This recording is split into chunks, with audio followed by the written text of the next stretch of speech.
Hello everyone, I'm Ashley at the Silver Bay Public Library, and I am back once again with a read aloud of A Single Shard by Linda Sue Park. Today is going to be a fun episode as we will be, hopefully, finishing the book. We only have 2 chapters left and they're shorter ones, so it shouldn't take too much time to read through them.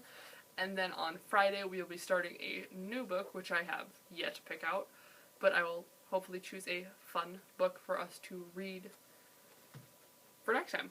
But since this book is not yet finished, we should jump right back in, dive back in, and begin chapter 12. The last time we read, Treeer was making his way to Sungdo to show the emissary the single shard of the broken pottery. So yeah, let us continue. The next several days passed in a steady blur. Treeer walked and walked. The sun shone, he walked. Rain poured, he walked. From sunrise until dark, he walked without stopping, drinking from the gourd along the way. If dark found him near a village, he slept outside a house and accepted whatever was offered in the way of food. If there was no village, he slept in a ditch by the side of the road or under a tree in the forest. He ate perhaps once every 2 days, feeling no need of food, but knowing that without it he could not complete the journey.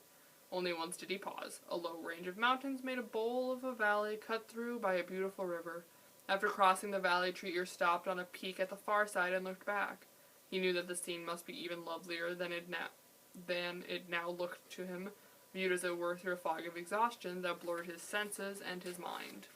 Perhaps on the way back he would appreciate it more. 3 days' walk north of this valley brought him to Songdo. Songdo was like Puyo, only more so. More people, more buildings, more traffic. The palace was in the center of the city, towering over all of the other structures. Treeer did not stop walking. Every step brought him closer to the palace. Once he shuffled sideways to avoid a woman with a toddler tied to her back. The toddler was crying over some unknown disappointment, and the sound of his cries drew Treeer's attention. He watched as the mother comforted the child by rhythmically bouncing up and down and crooning to him. For just a moment, Treeer was distracted. He had been such a child once, right here in Songdo. He had lived here with his parents, a father and a mother. Perhaps his mother had comforted him in the same way when he had cried. Perhaps somewhere in one of the temples there was a monk who knew of his parents, who remembered sending him to Chuopo. Treeer sighed and looked back out on the streets. The noise of the traffic seemed to press in on his ears, on his very body. Everywhere there were people hurrying about. There must be dozens of temples in the mountains surrounding Songdo. Even if Treeer could find that monk, it was likely he would no longer remember. He might even be dead by now. It was useless to wonder. Treeer turned his mind back to his task. Late in the afternoon, Treeer made his steady way through the crowds and found the main gate of the palace. 2 soldiers stood guard there. He spoke firmly. "I have an appointment with the royal emissary for pottery ware," he said, for that was Emissary Kim's full title. He made a dignified bow. The guards looked at Treeer, then at each other. Treeer could read their thoughts. This scrawny scarecrow of a child claims the royal appointment. But he felt no trembling now. His calm did not even surprise him. He was expected. He had the right to be there. His manner must have said as much, for one of the guards vanished beyond the gate. He was gone long enough for the other guard to shift impatiently, but Treeer did not budge. He stood proudly, his eyes never leaving the gate. At last the guard returned, followed by another man. It was not Emissary Kim, but he was garbed in similar robe, wearing a different hat, some kind of official of lower rank than Kim. He too looked skeptical at Treeer. "Yes?" he inquired, his politeness edged with impatience. Treeer bowed. "I have an appointment with Emissary Kim. I am here on behalf of Potter Min from Chuopo." The official raised his eyebrows slightly. "Yes, all right. Where is the work? I will take it to Emissary Kim, and you may return for his answer in a few days." Treeer paused before he spoke. "I do not wish to displease the honorable gentleman, but I will not show what I have brought to anyone but the emissary." He drew in a silent breath to quell the small nudge of anxiety that was rising within him. So far, he had not been forced to lie. The official looked annoyed. "Emissary Kim is a very busy man. I do not wish to disturb him when he could view the work at his convenience." "Then I will wait for his convenience," said Treeer. He looked directly at the man. "Emissary Kim has specifically requested that Potter Min's work be brought to him. I do not wish him to be disappointed." His message was clear to the official. "I understand," said the man crossly, "but surely you do not expect to see him without showing him the work. Where is it?" "I will discuss its whereabouts with no one but the emissary." The official muttered under his breath and finally seemed to make up his mind. He nodded to the guards. The gate swung open and Trier stepped inside the royal courtyard. Inside the gate lay another small city. Buildings lined the walls, and across a wide stretch of open courtyard, Trier could see the grandest of them all, the palace proper. Trier tripped as he walked with his neck craned and his eyes wide. He had never before seen a building more than 1 story high. And wonder of wonders, the palace had celadon roof tiles. Trier stopped walking. He had heard of these roof tiles. Years ago, before his time, potters in Chuopo had been engaged in the enormous task of making those very tiles. Wasters, the rejects, could still be found around the kiln site. How Trier wished he could somehow climb the walls and examine the tiles more closely. Even from where he stood, he could make out their intricate relief work. All sorts of people went about their business. Tradesmen and soldiers and officials and many monks. Reluctantly, Trier turned his attention away from the tiles and caught up with his escort. The official led the way deeper into the palace grounds. He stopped at last before a building against the outer wall and gestured for Trier to wait outside. After a few moments, the official returned and beckoned Trier. Trier walked through an entryway into a small room. Small but lovely.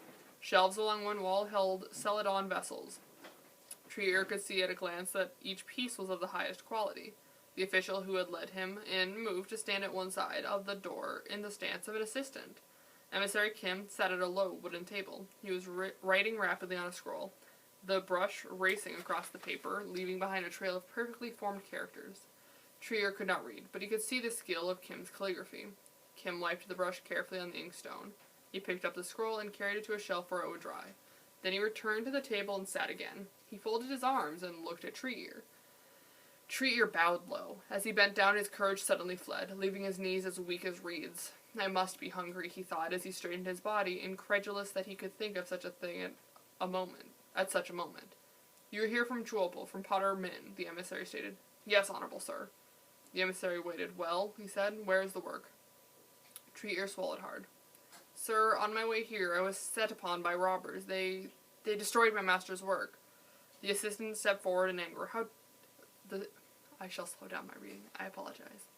The assistant stepped forward in anger. How dare you, brazen fool? How dare you demand an audience of the emissary with nothing to show him? He reached to grab Trier's arm and yank him out the door. The weakness in Trier's knees surged through his whole body now. The assistant was right. He had been a fool. First a failure, now a fool. But the emissary had risen to his feet and gestured at his aide, who stepped back, chastened. I am greatly disappointed, Emissary Kim said. I have so looked forward to seeing Potterman's work again. Trier hung his head. Humblest apologies to the honorable emissary, he mumbled. Slowly he took the shard from his waist pouch. He drew in a deep breath and looked down at the shard before he spoke. How odd it looked, with its rough frame of clay, but the inlay work was still delicate and clear, the glaze still fine and pure. Seeing it gave Trier at last a pulse of courage. It is but a fragment, honorable emissary, and yet I believe that it shows all of my master's skills. And he held it out before him in cupped hands. The emissary looked surprised, but accepted the offering. He inspected it carefully. He even took off the crude wrapping of clay and peered at the edges of the shard. Then Emissary Kim sat down at his table again. He chose one of the scrolls before him, took up his brush, and began writing. Trier stood with his head bowed to hide tears of shame. Obviously, the emissary had already moved on to other business, but it would be rude for Trier to leave before he had been dismissed.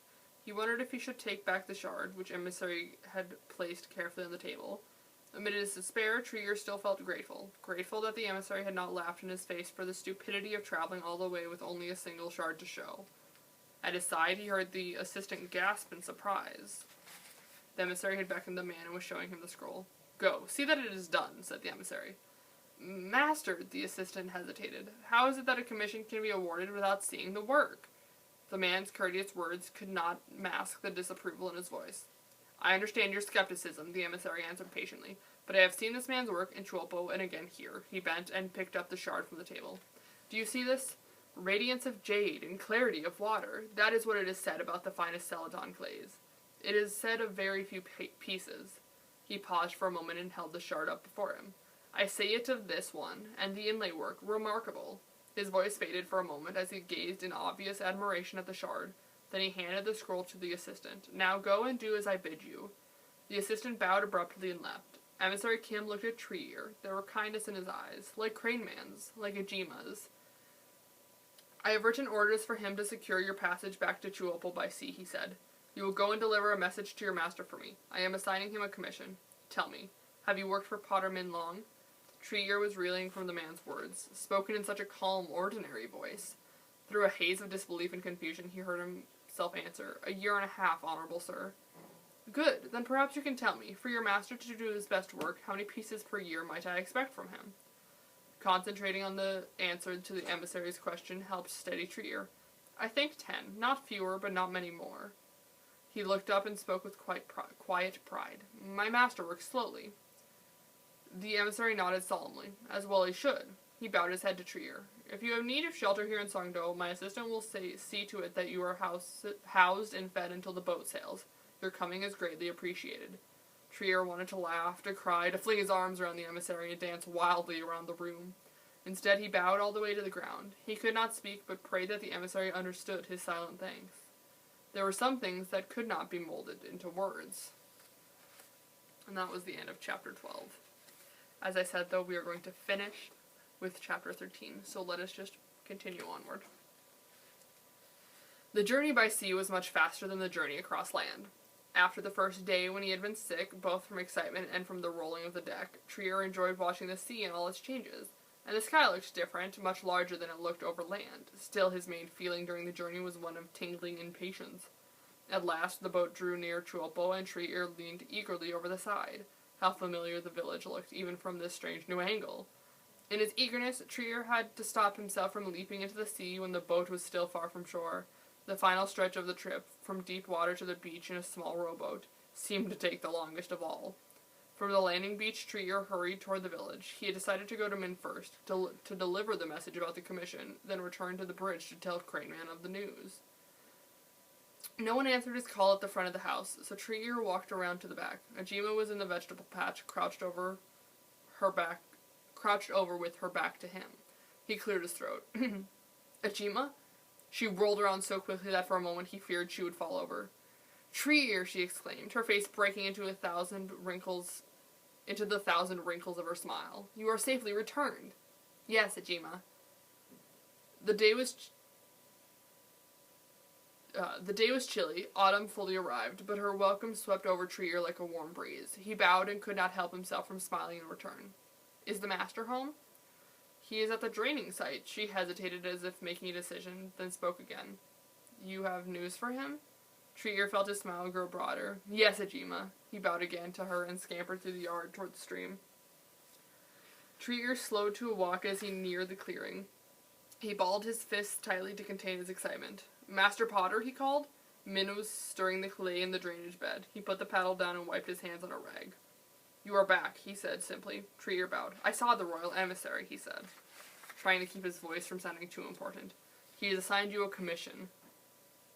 Min closed his eyes and drew in a long, long breath. He let out the air in a sigh that was almost a whistle and opened his eyes. For a moment he stared off into the distance over Treear's shoulder, then walked over to a boulder by the stream and sat down. He indicated another boulder at his side. Treear sat down, disappointed that Min was so subdued. Treear's own heart was still pounding so hard that he could feel his pulse in his throat. He glanced surreptitiously at the Potter's face. Why did Min look so solemn? Was this not the news he had awaited nearly all of his life? Treear shrugged in his mind. It was what he should have expected from the Potter. Min leaned forward, started to speak, then stopped and shook his head.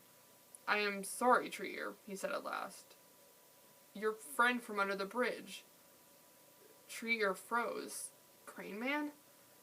"He was up on the bridge a few days ago. A farmer tried to cross with too great a load on his cart. The wood of the bridge railing was rotten. Your friend was bumped and jostled. Then the railing broke."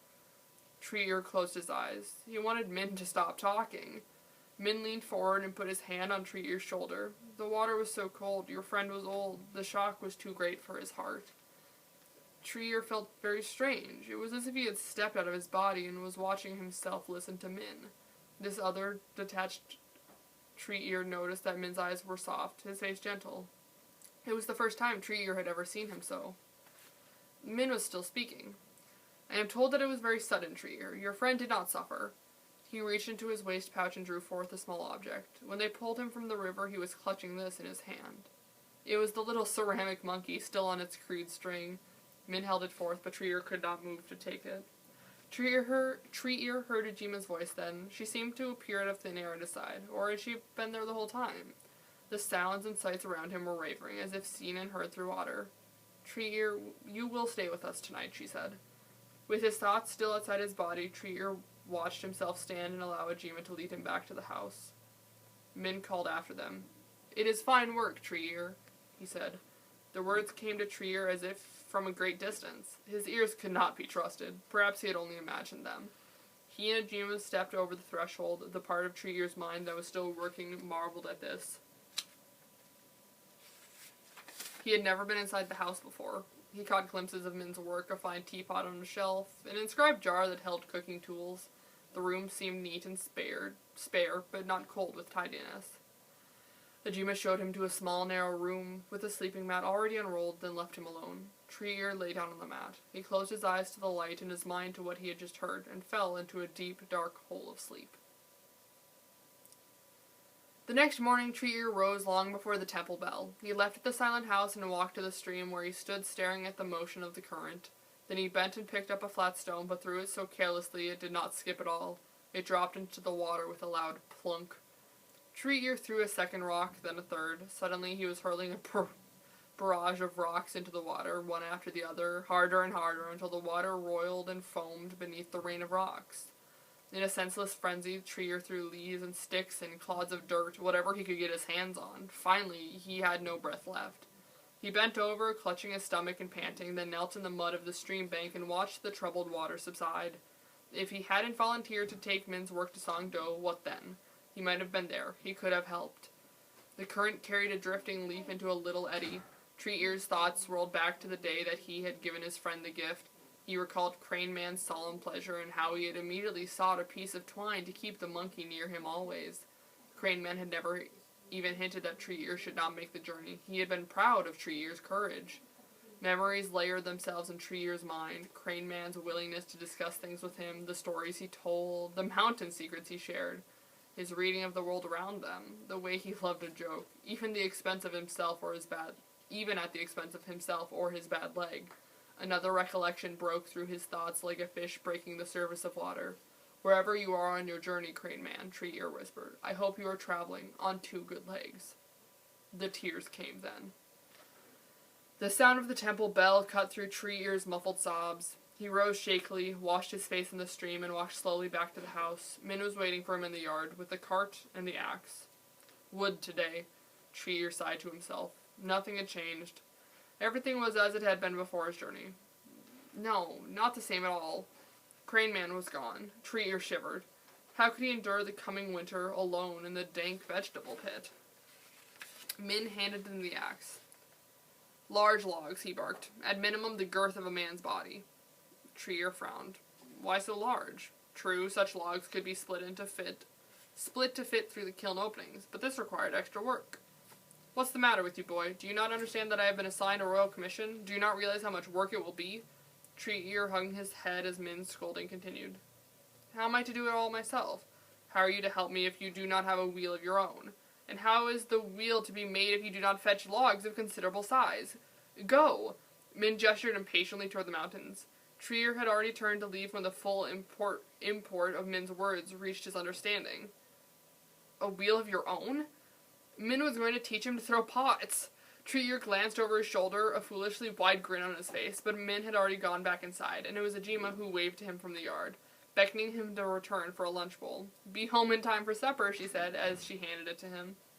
It was his second great surprise in as many moments. Home, Ajima had said. Tree Ear looked at her, puzzled. Ajima nodded solemnly. Tree Ear, if you would live with us from now on, I would ask a favor of you. Anything, Ajima, Tree Ear bowed, feeling a little dizzy. We would like to give you a new name. Would it be agreeable to you if we were to call you Hung Pil from now on?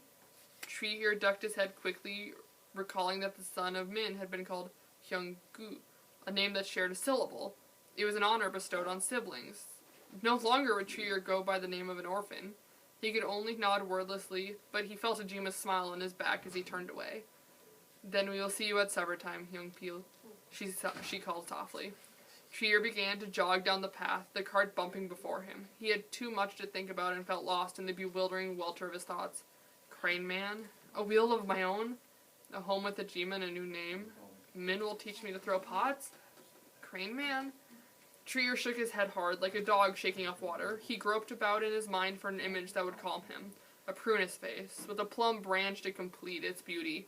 His dream of making one returned, stronger than ever now, for it would be more than a dream. He could almost feel the clay under his hands rising on the wheel, his own wheel, into a shape that was grace itself. He would make replicas, dozen if need be, until the glaze was like jade and water, and the vase would be carefully, delicately inlaid with a design of Trier frowned a little and looked up at the mountain. The trees were shedding the last of their leaves, stood bare. The trees were shedding the last of their leaves, stood bare but dignified among the loyal green of the pines. Tree ears' gaze followed the sweep of the trunks and branches until he saw their outlines clean and pure against the sky. How long would it be before he had skill enough to create a design worthy of such a vase? One hill, one valley. One day at a time, he would journey through the years until he came upon the perfect design. Trier leaned forward and pushed the cart up the mountain path. A certain prunus vase is among the most prized of Korea's many cultural treasures. It is the finest example of inlaid celadon pottery ever discovered and has been dated to the 12th century. The vase's most remarkable feature is its intricate inlay work. Each of the 46 round medallions is formed by a white outer ring and a black inner ring. Within every circle, carved and then inlaid with great skill, there is a crane in graceful flight. Clouds drift between the medallions with more cranes soaring among the clouds, and the glaze is a delicate shade of grayish green. It is called the Thousand Cranes Vase. Its maker is unknown. And that is the end of a single shard with a picture of a crane vase on the front. But thank you guys so much for listening. It was a bit of a sad and still very happy ending that I hope you guys all enjoyed. Like I said, make sure to check back on Friday for a different sort of story, which I will go pick out for us to enjoy for the rest of the summer reading program. But as I said, thank you for listening. Have a wonderful day, and bye-bye.